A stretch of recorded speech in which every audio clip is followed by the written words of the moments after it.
potentially dangerous weather situations or other emergencies. Specially built receivers are automatically activated to warn of the impending hazard.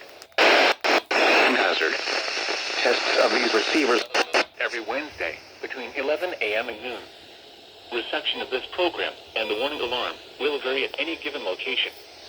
The variability becomes more noticeable at greater distances from the transmitter.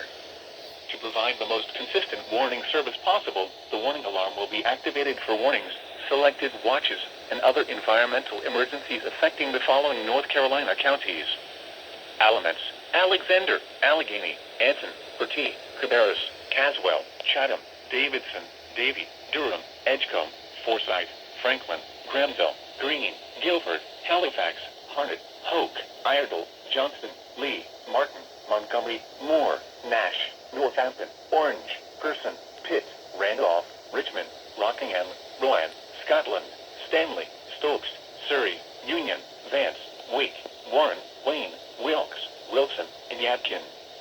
The warning alarm will also be activated for the following counties in South Carolina: Chesterfield and Marlborough, and the following counties in Virginia: Brunswick, Carroll, Floyd, Grayson, Henry, Mecklenburg, Patrick, and Pittsylvania. This includes the independent cities of Galax, Martinsville, and Danville.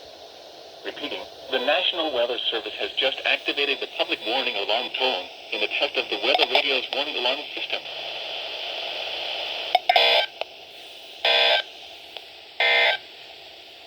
Here is the latest weather synopsis. A mid and upper level trough are finally moved south of 8.